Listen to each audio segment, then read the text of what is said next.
Hello' everyone, মই কৰবী মোৰ YouTube চেনেললৈ পুনৰবাৰ আপোনালোকক স্বাগতম জনাইছোঁ। আশা কৰোঁ আপোনালোকে ভিডিঅ'টো ভাল পাব। আজি মই আপোনালোকলৈ নতুন এটা ৰেচিপি লৈ আহিছোঁ আৰু যদি মোৰ ভিডিঅ'টো ভাল পায় তেতিয়াহ'লে লাইক, কমেণ্ট আৰু ছাবস্ক্ৰাইব কৰি দিবলৈ নাপাহৰিব। তেনেহ'লে চাওঁ আহক আজিৰ মোৰ ভিডিঅ'টো।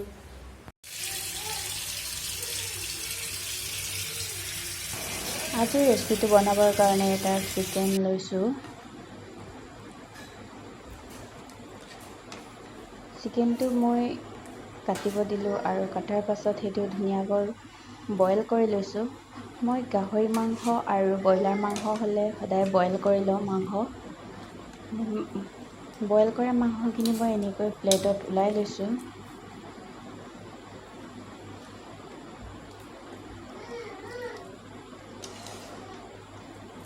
ব্ৰইলাৰ মাংস মই বইল নকৰাকৈ খাব নিবিচাৰোঁ, সেইটো কাৰণে মই বইল কৰোঁ। এনেকৈ ধুনীয়াকৈ ওলাই লৈছোঁ প্লেটত। এই মাংসখিনিত মই গোটেই মছলাখিনি মেৰিনেট কৰি লৈছোঁ, গোটেই মছলা যিমানখিনি দিব লগা সেইটো। আৰু ইফালে পিঁয়াজ লৈছোঁ 3টা, আদা নহৰু আৰু ইফালে জলকীয়া, নৰসিংহৰ পাত লৈছোঁ। সেইটো মই ধুনীয়াকৈ মিক্সিত ঘূৰি কৰি ল'ম আৰু মই এতিয়া পিঁয়াজখিনি ভাজি ল'ম। ইয়াত মই মছলা নিদিওঁ, মছলা অলৰেডি মাংসত মই মিহলি কৰি ল'লোঁ আৰু মই এক্সট্ৰাকৈ ইয়াতে মছলা নিদিওঁ, কাৰণ মছলা আমাৰ মানুহবোৰে বেছি নাখায়, সেইটো কাৰণে বেছি মছলা নিদিওঁ। এনেকৈ মই পিঁয়াজখিনি ভাজি ল'লোঁ।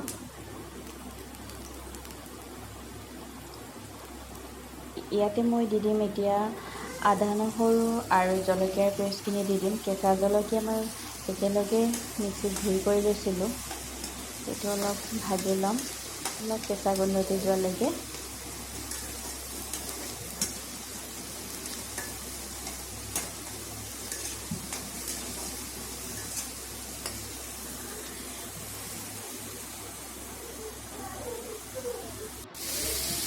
আৰু হৈ গৈছে পিঁয়াজ আৰু আদা নহৰু পেষ্টখিনি।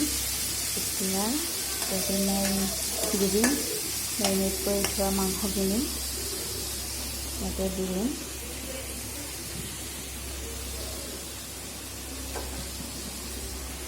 তেনেকৈ দি দিলোঁ মাংসখিনি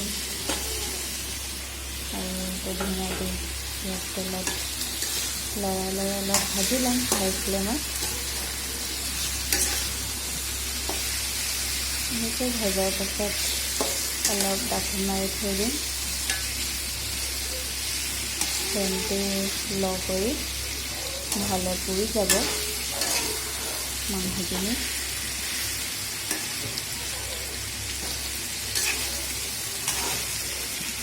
এনেকৈ ধুনীয়াকৈ তেলত মিক্স কৰি ল'লোঁ মছলাখিনি আৰু মাংসখিনি উঠলি আহিছে, মাংসখিনি সিজি গ'ল। তাৰপিছত ইয়াতে মই আলু দি দিছোঁ, আলু আৰু মাংসখিনি ধুনীয়াকৈ একেলগে সিজি আহিছে।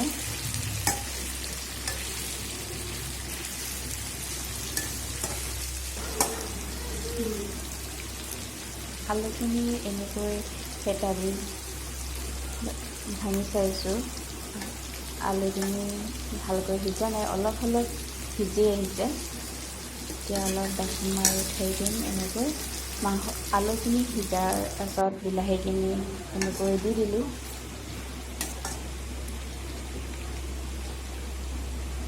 বিলাহীখিনি দিয়াৰ পাছত মই অলপ ঢাকোন মাৰি থৈ দিম।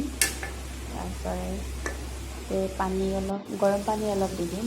তাৰপিছত এতিয়া বিলাহী আৰু আলু মাংস ধুনীয়াকৈ সিজি গ'ল আৰু মোৰ বিলাহী, আলু আৰু চিকেন ৰেচিপিটো ৰেডি হৈ গৈছে। ধুনীয়াকৈ খাবলৈ